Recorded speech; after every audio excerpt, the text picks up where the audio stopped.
Thân chào cả nhà, không nên xem chùa đâu đó. Nhớ đăng ký, like, comment để ủng hộ team nha. Hàng xóm đến nói với tôi rằng anh ấy đã được tái sinh, nhắc nhở tôi rằng ngày tận thế đang đến. Anh ấy vội vàng tích trữ nước, tích trữ thức ăn, biến biệt thự của mình thành một pháo đài thép. Và tôi mở điện thoại và tích trữ thức ăn cho mèo, cát cho mèo và đồ trang điểm. Một buổi tối bình thường, cửa nhà tôi đột nhiên bị gõ vang. Tôi ôm con mèo của tôi và ngáp đi ra cửa để mở cửa. Lại nhìn thấy người đàn ông hoảng loạn trước mắt. Tôi nhận ra anh ấy. Anh ta là thiếu gia giàu có sống ở biệt thự lớn bên cạnh tôi. Có chuyện gì không? Người đàn ông hít một hơi thật sâu mới nói.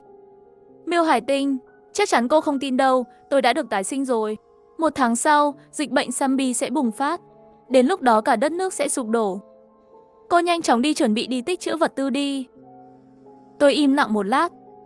Nói thật thì, cuộc tấn công của thây ma không làm tôi ngạc nhiên. Nhưng sự tái sinh thật hấp dẫn tôi hơn. Tôi nhìn anh ta nở nụ cười. Tôi tin anh. Nhân tiện, tên của anh là gì? Mặt anh ấy hình như đỏ rồi. Lắp bà lắp bắp nói, tôi tên Đỗ Tử Đằng. Năm nay 22 tuổi, sinh viên năm 4 Đại học Anh. Nhà tôi ở bên cạnh nhà cô. Tôi cười thành tiếng. Thì ra tên này tên là Đỗ Tử Đằng. Tôi nhìn anh ấy. Con người dễ đỏ mặt vậy sao? Vậy anh định làm gì? Anh ấy lấy dũng khí nói 1 tháng sau.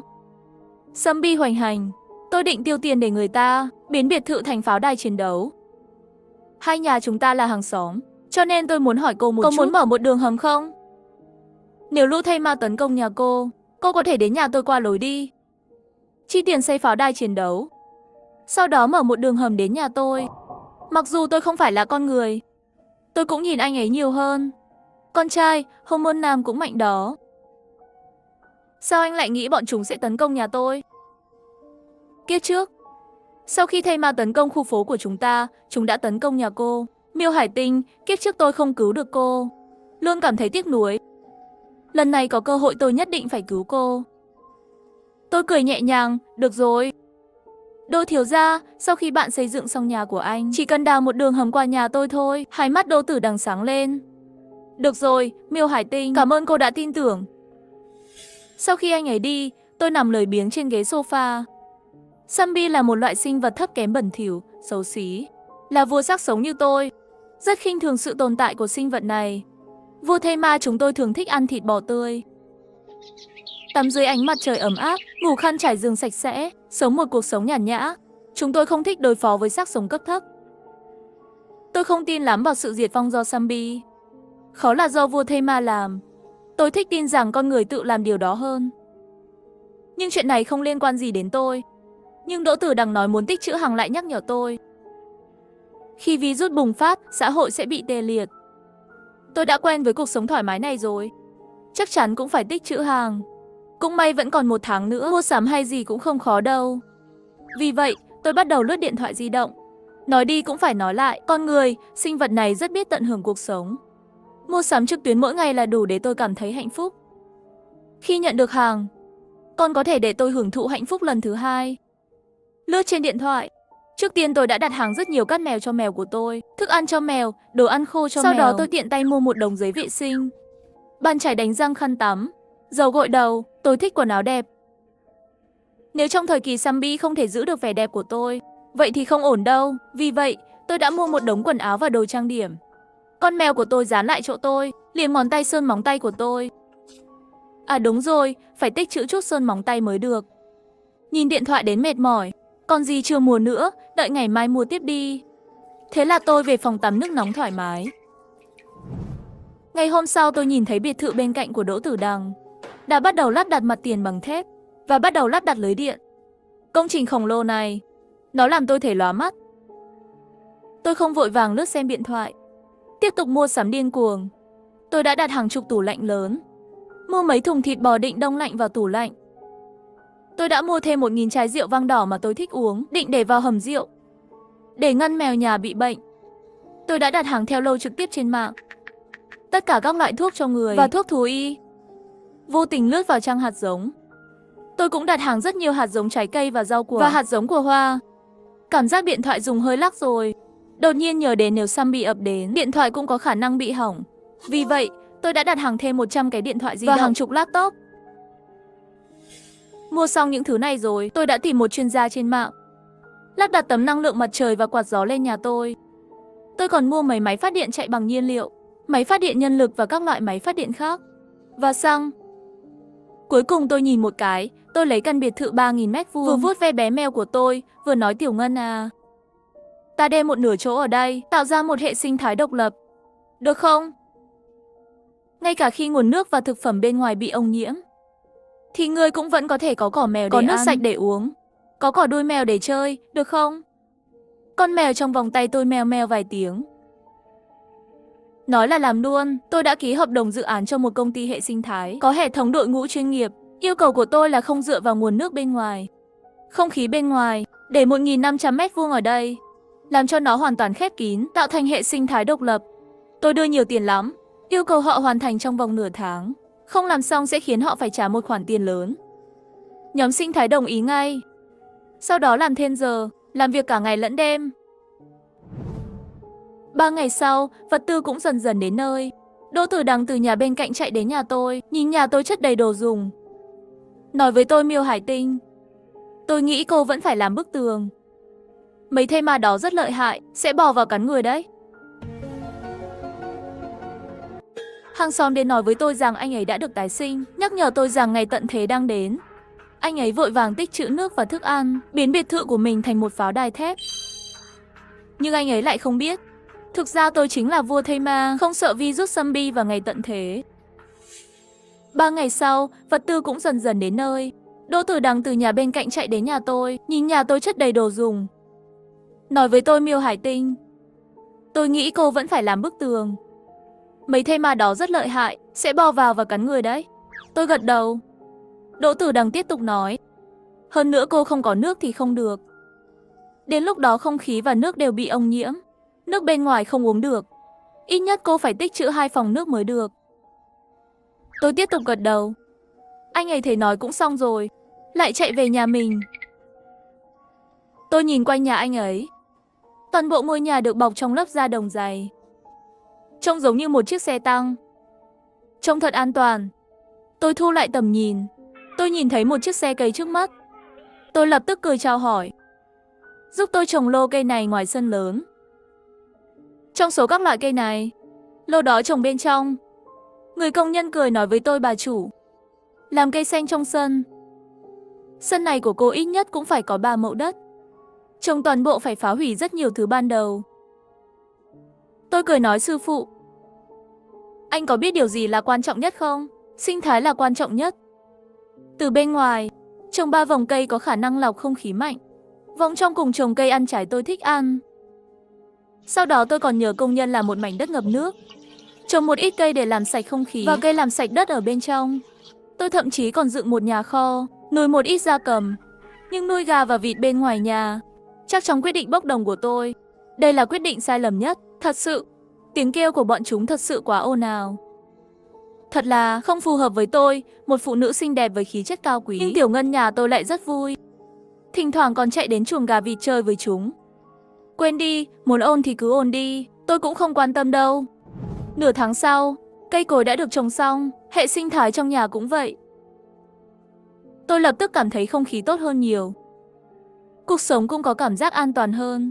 Khi Đỗ Tử Đằng lại đến nhà tôi đang chiên bít tết. Anh ấy thấy nhà tôi không xây tường thép, không có lưới điện, thể hiện sự lên án của anh ấy. Tôi vẫn nghe tai này lọt qua tai kia, nhưng cuối cùng tôi vẫn vui lòng nhắc nhở anh ấy. Tôi nghĩ anh có thể dự trữ thêm thịt bò. Đã là lúc nào rồi? Sắp cháy lông mày đến nơi rồi, cô còn muốn ăn sao? Tôi nhìn miếng bít tết trong chảo, không nhanh không chậm nói. So với thịt người, zombie thích ăn bít tết hơn nhiều. Đôi khi một miếng bít tết có thể cứu mạng người đấy. Anh ấy có vẻ nghi ngờ, sao cô biết? Tôi nhìn anh ấy một cái, cười nói trong sách viết vậy. Anh ấy rõ ràng không tin. Tôi không quan tâm anh ấy có tin hay không. Dù sao thì tôi cũng đã mua hết 10 dặm bít tết rồi. Vài ngày sau, tôi đưa con mèo của tôi đi dạo hóng gió. Sau khi trở về, rõ ràng là ngửi thấy mùi trong nhà có chút khác biệt. Nhìn thấy trong phòng khách, thực sự đã xuất hiện một lỗ hổng lớn.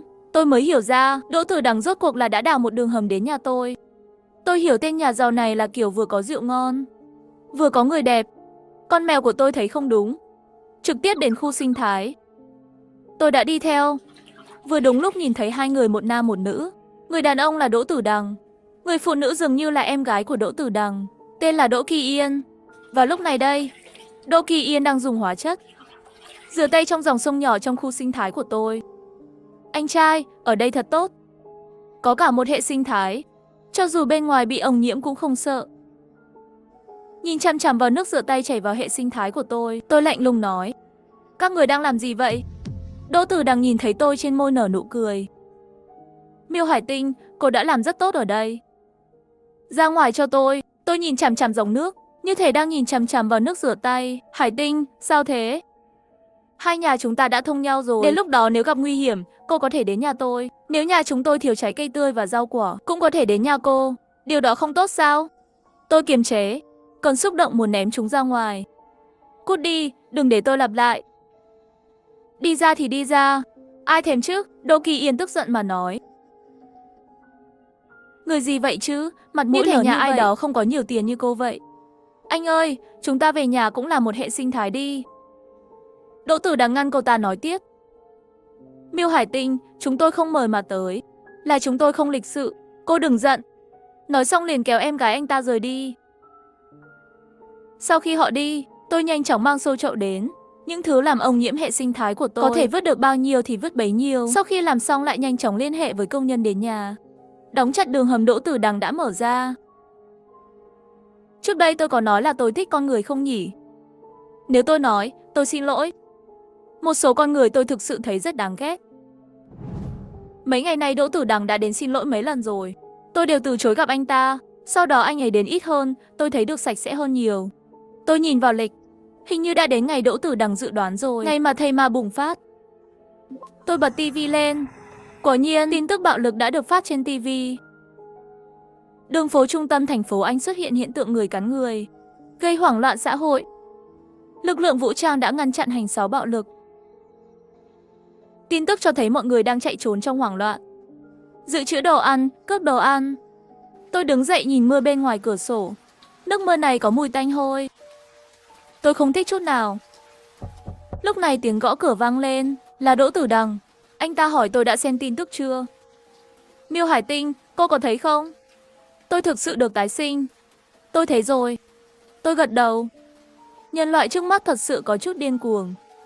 Anh ta có thể không biết, người bình thường đối với tôi mà nói vẫn là một miếng thịt ngon. Sự tái sinh của anh ta đối với tôi mà nói, đó là miếng thịt ngon có giá trị gấp mấy chục lần. Anh ta không biết tôi là vua thây ma.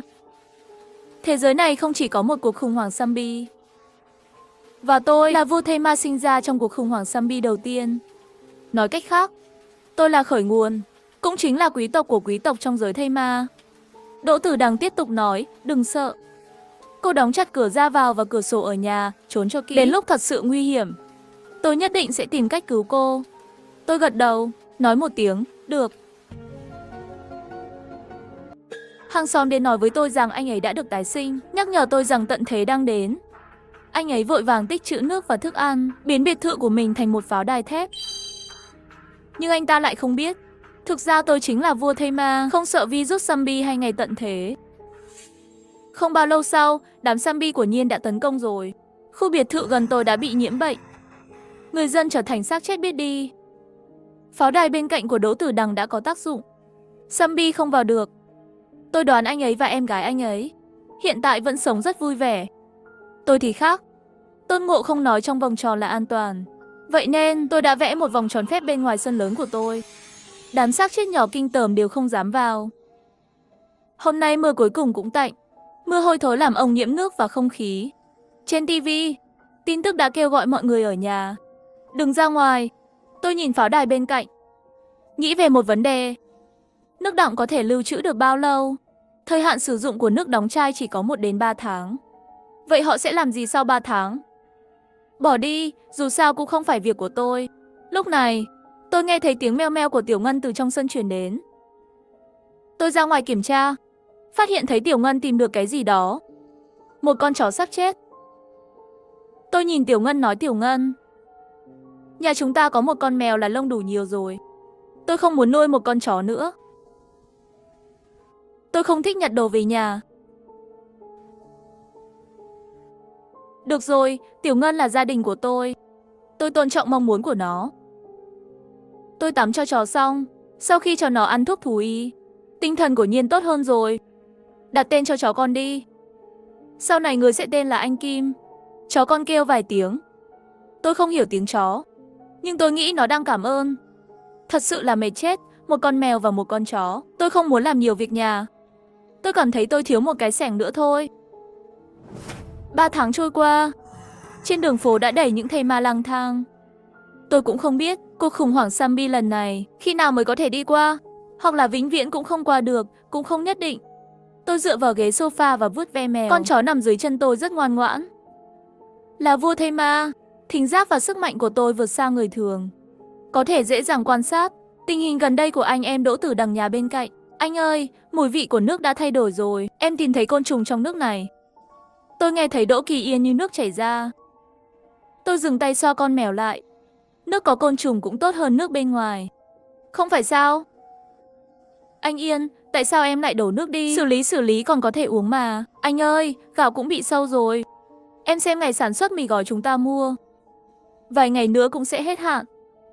Tại sao tất cả những gì anh mua đều là sản phẩm sắp hết hạn vậy? À, cái này, do anh không để ý, bánh quy nén chỉ có thời hạn sử dụng 12 tháng. Chúng ta sẽ làm gì sau 12 tháng đây? Anh ơi, đã rất lâu rồi em không ăn rau và thịt tươi. Tôi sẽ bị nhiễm trùng huyết mất. Vừa nói, Đỗ Kỳ Yên vừa khóc. Giấy vệ sinh cũng không có, trà sữa cũng không có, câu cơ cũng không có. Em không chịu nổi nữa, em sắp phát điên rồi. Không thể ra ngoài. Đỗ Tử Đằng kéo cô ta lại. Tuyệt đối không được ra ngoài. Đỗ Kỳ Yên đột nhiên nghĩ đến cái gì hưng phấn nói. Anh, đừng quên người hàng xóm kế bên nhà chúng ta. Hình như chị ta trồng rau trong nhà. Chị ta có đồ tiếp tế, chị ta có rất nhiều đồ tiếp tế. Nhưng mà, đừng nhưng mà nữa. Chờ đêm khuya rồi, chúng ta lẻn qua đấy đi. Chị ta sẽ không phát hiện ra đâu. Làm ơn đi, xin anh đó anh trai. Được, được rồi. Tôi cau mày. Hay lắm, 2 miếng thịt ngon bên cạnh. Nhìn chằm chằm vào hệ sinh thái của nhà tôi rồi. Tiểu Ngân anh Kim đứng dậy đi. Lâu rồi chúng ta không đi dạo nhỉ? Rồi tôi ra ngoài với con mèo và con chó của tôi. Mấy tháng không ra ngoài, anh Kim vô cùng phấn khích. Tiểu Ngân thì nhàn nhã đi theo phía sau. Đi ra đường chính. Tất cả thây ma dường như ngửi được mùi vị đáng sợ. Lần lượt tránh xa tôi ra, cung kính nhường một con đường. Đi không lâu, cuối cùng tôi đã tìm thấy một nhóm người đang tìm kiếm đồ ăn bên ngoài. Kể từ khi cuộc khủng hoảng zombie bắt đầu, người dân để tự cứu mình đã thành lập nhiều nhóm nhỏ. Trước mắt là một trong số đó. Nhóm này có hơn chục người. Họ trói một thanh niên khoảng 20 tuổi. Cũng không biết dùng để làm gì, nhưng đó không phải việc của tôi. Mục đích của tôi lần này chỉ là để lại cho họ một ghi chú. Trên ghi chú viết vị trí của Đỗ Tử Đằng và thêm 3 chữ có vật tư. Anh Kim ngậm tờ giấy đi qua. Tôi biết họ đã thấy rồi. Sau khi về đến nhà, tôi bắt đầu lắng nghe bên ngoài. Nhóm người này thật sự rất tốt. Chỉ dùng một miếng thịt tươi và một vài bó rau tươi, họ thành công vào pháo đài sắt của nhà Đỗ Tử Đằng. Đại ca, họ thực sự có rất nhiều vật tư, rất nhiều nước sạch, mì gói gạo và bánh quy nén. Đỗ Tử Đằng bị dọa sợ rồi. Chúng tôi có thể chia cho các anh một nửa số thức ăn. Làm ơn thả chúng tôi ra đi. Thả các người ra. Chúng ta chỉ có thể tha cho một người. Cậu chọn ai? Đỗ Kỳ Yên hét lên. Đừng mà, tôi còn biết có người có đồ tiếp tế. Tôi nói cho các anh biết. Các anh hãy thả tôi ra được không? Tay tôi gõ nhẹ vào ghế sofa. Tôi nghe người kia nói. Được rồi, miễn là cô nói cho tôi biết chỗ nào có đồ tiếp tế, chúng tôi sẽ tha mạng cho các người. Đỗ Kỳ Yên lập tức nói, ở ngay bên cạnh. Miêu Hải Tinh bên cạnh nhà chị ta có đồ tiếp tế. Sạch sẽ, đều là đồ sạch, không bị ô nhiễm. Tôi gõ tay ghế sofa và dừng lại. Những người bên cạnh lão đại của họ thì thầm vài lời. Tên thủ lĩnh của đội đã rút súng ra. Thằng khốn, thằng ngốc bên cạnh kia đang tích trữ tất cả. Cây và cát mèo, thức ăn cho mèo. Các người dám nói dối tôi. Bùm, một tiếng, tôi gãi gãi tai với từ tên ngốc này. Sau khi đám người kia giết chết Đỗ Kỳ Yên, cũng đẩy Đỗ Tử Đằng ra khỏi pháo đài. Đỗ Tử Đằng bị đẩy ra khỏi pháo đài, rất nhanh đã thu hút sự chú ý của xác sống, cuối cùng trở thành thành viên của nhóm zombie. Tôi suy nghĩ, Đỗ Tử Đằng đó có thể tái sinh lần nữa không? Nếu anh ấy lại sống lại, thì anh ta sẽ xây pháo đài sắt chứ? Liệu anh ta có làm cho công trình của mình trở nên thấp kém hơn chút không? Ẩn nấp hơn chút không? Không để bản thân trở thành mục tiêu. Tôi suy nghĩ rồi lại lắc đầu. Thức ăn và nước uống của anh ta sẽ hết hạn. Sự xuất hiện của cuộc khủng hoảng của anh ta cũng chỉ là vấn đề thời gian. Ít và ép của con người sẽ không vì tái sinh mà phát triển. Còn về nhóm người này, rất thích pháo đài thép của Đỗ Tử Đằng. Họ chiếm tổ chim ác là và ổn định cuộc sống. Rồi tôi nghe thấy một tiếng động nữa. Hình như là từ thiếu niên bị trói ở bên cạnh bị bệnh rồi, nhưng không có thuốc. Không liên quan gì đến tôi, xem kịch xong rồi, định về phòng ngủ bù buổi chiều. Nhưng đến tối, bên cạnh lại có tiếng động. Nghe giọng nói hẳn là thiếu niên bị trói kia đã trốn thoát rồi. Đám người nhà bên cạnh đuổi theo ra khỏi cửa. Sau đó nghe thấy tiếng thây ma bên ngoài. Sau đó liền ngửi thấy một mùi máu tanh rất nồng bốc lên. Vừa có được pháo đài, đám người này đều đã trở thành thức ăn cho xác chết, biến thành thây ma. Thật lãng phí.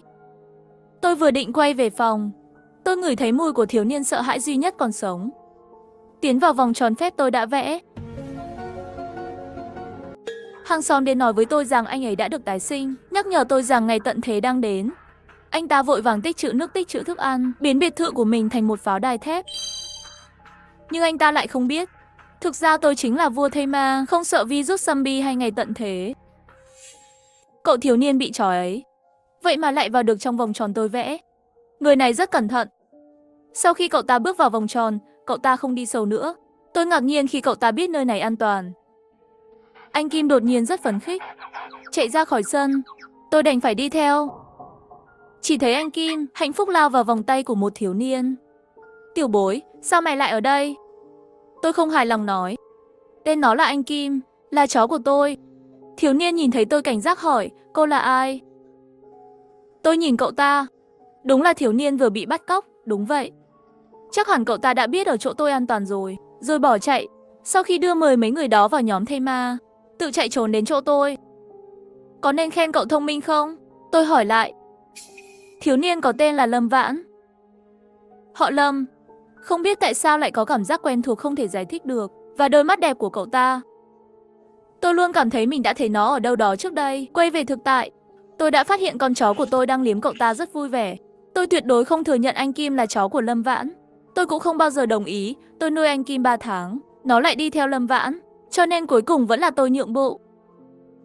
Đồng ý để Lâm Vãn vào biệt thự của tôi, làm nhân viên xúc phân trong biệt thự của tôi. Lâm Vãn là một nam sinh 20 tuổi, một đứa trẻ thông minh và nhạy bén. Cậu ta chủ động đảm nhận tất cả công việc nhà, gọi là trả tiền thuê nhà. Nhìn người thanh niên sạch sẽ đứng trước mặt tôi, hỏi tôi một cách nghiêm túc, thưa cô, chúng ta có mối không? Tôi càng thêm tán thưởng cậu ta, bởi vì cậu ta sẽ lịch sự gọi tôi là cô. Chắc là không. Vậy chúng ta ăn gì? Tôi chỉ vào tủ lạnh đầy thịt bò. Tự hào nói chúng ta có thể ăn bít tết. Có gia vị trong túi bít tết. Trong gia vị có muối. Cậu ta trầm tư một lúc lại hỏi chúng ta có rau không? Tôi đưa cậu ta vào khu sinh thái của tôi. Nhìn vẻ mặt ngạc nhiên của cậu ta, tôi chỉ vào cỏ mèo mọc khắp nơi. Có thể ăn cái này. Lúc này tôi nhìn biểu cảm của cậu ta, nhìn thấy một đường nứt. Tôi nghi hoặc nghiêng nghiêng đầu. Cỏ mèo, con người, chắc cũng có thể ăn được. Đúng là một con người chăm chỉ. Tôi nhìn dáng vẻ Lâm Vãn bận rộn trước sau, lạc vào suy nghĩ. Khuôn mặt của Lâm Vãn luôn cho tôi một cảm giác quen thuộc, đặc biệt là đôi mắt có hồn của cậu ta. Lẽ nào tôi đã từng gặp cậu ta trước đây rồi? Tôi nhớ mình đã mất trí nhớ 30 năm trước. Gần 10 mấy năm qua, ký ức là trống rỗng. Chẳng lẽ trong thời gian đó tôi từng gặp Lâm Vãn sao? Không đúng, đứa trẻ này mới 20 tuổi, 30 năm trước không thể là cậu ta được. Quên đi, không nghĩ nữa. Nghĩ tới là đau đầu. Lúc này Lâm Vãn đã làm xong việc nhà của cả căn nhà lớn rồi, định mang theo một cái túi đi ra ngoài. Tôi không phải là chủ nhà thích quản lý, cho nên không quan tâm cậu ta đi làm gì. Cho đến khi cậu ta trở lại vào ban đêm với vẻ mặt phấn khích. Tôi nhìn kỹ hơn, cậu ta mang về khoai tây và khoai lang đã nảy mầm. Nảy mầm không thể ăn được nữa. Cô ơi, đây không phải để ăn. Chúng ta có thể trồng chúng. Anh chàng tốt, cậu ta còn biết trồng trọt nữa. Ngày hôm sau, cậu ta cắt lát khoai tây và khoai lang phơi cả ngày, cẩn thận trồng trong vùng sinh thái. Chúng tôi một zombie, một mèo, một chó, vây xung quanh chồi nhọn của khoai tây và khoai lang. Tôi nhìn Tiểu Ngân hỏi nó có mong chờ không. Tiểu Ngân kêu meo meo. Mấy ngày nữa, Lâm Vãn lại muốn ra ngoài. Lần này tôi mở miệng hỏi cậu ta hôm nay đi đâu. Cậu ta nhìn tôi với nụ cười. Cô ơi, chúng tôi cần thêm muối. Tôi lấy cho cậu ta miếng thịt bò, đưa cho cậu ta. Sambi thích ăn thịt bò. Nhìn vẻ mặt cậu ta đầy nghi hoặc, tôi nói tiếp. Mùi thơm của thịt bò có thể đánh lạc hướng chúng. Cứ cầm mà dùng. Tôi đau lòng nhìn chằm chằm vào miếng bít tết ngon của tôi. Lâm Vãn nhìn tôi cười gật đầu. Cậu ta đi ra ngoài sạch sẽ. Trở về thì bụi đất đầy mình. Lúc về có mang theo một thùng muối ăn. Tôi lười biếng cười. Nhìn cậu ta lấy thứ gì đó ra khỏi túi. Tôi tò mò nhìn qua. Tôi nghe cậu ta cười nói với tôi. Cô ơi, hộp nhạc này là tặng cô. Tôi kinh ngạc nhìn cậu ta. Lại nhìn hộp nhạc. Tôi đã sống rất nhiều năm. Cái thứ nhỏ bé này tôi biết. Tôi vặn đồng hồ. Nó vừa nhảy vừa phát ra tiếng nhạc. Tâm hồn tôi cũng theo đó mà dao động kỳ lạ. Cứ như vậy, 2 năm đã trôi qua, tôi gần như đã ăn hết bít tết. Thế giới loài người sụp đổ. Tôi cũng không có chỗ nào để mua thịt bò nữa. May mà trong khu sinh thái còn nuôi gà vịt, đủ cung cấp dinh dưỡng. Lâm Vãn đã ở chỗ tôi lâu rồi, trên người cũng đã nhuộm mùi của tôi rồi. Cho nên ngày thường cậu ta ra ngoài, đám Sambi đều không dám làm gì cậu ta. Tuy nhiên, sau khi Lâm Vãn trở về sau lần ra ngoài tôi phát hiện cậu ta về trong tình trạng rất không tốt, trở nên không nói chuyện nữa. Mỗi ngày khẩu vị đều không tốt lắm. Thân thể càng ngày càng gầy. Luôn thích cau mày nhìn ra ngoài cửa sổ. Tôi biết ngày này đã đến. Tôi thở dài. Đến bên cạnh cậu ta. Có gì rắc rối vậy? Lâm Vãn dường như bị tôi dọa sợ. Tôi biết cậu đang bối rối vì điều gì. Nhưng cậu ta buồn bã nhìn tôi. Cái này cậu mang đi đi. Tôi đưa cho cậu ta cái túi trong tay. Những gì cậu muốn đều ở trong đó. Sao cô lại biết? Cậu ta kinh hoàng nhìn tôi. Sau đó như là đoán được cái gì. Sau đó cúi đầu. Tôi biết điều đó từ ngày đầu tiên tôi gặp cậu. Xin lỗi. Cứ làm những gì cậu muốn làm đi.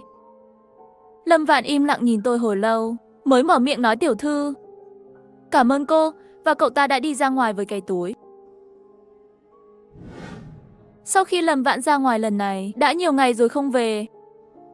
Có lẽ cậu ta sẽ quay lại. Có lẽ cũng sẽ không bao giờ quay lại nữa. Anh Kim canh cửa mỗi ngày. Nhưng tất cả đều kết thúc thất vọng. Tôi nhìn cảnh này lạnh nhạt. 5 tháng của tôi rất dài. Đây chỉ là một đoạn phong cảnh trên đường đời tôi thôi. Hộp nhạc trong góc truyền đến âm thanh thanh thúy dễ nghe. Tôi mỉm cười. Số phận vốn đã mỏng manh và nhạt nhẽo. Gặp nhau một lần đã là vô cùng biết ơn rồi.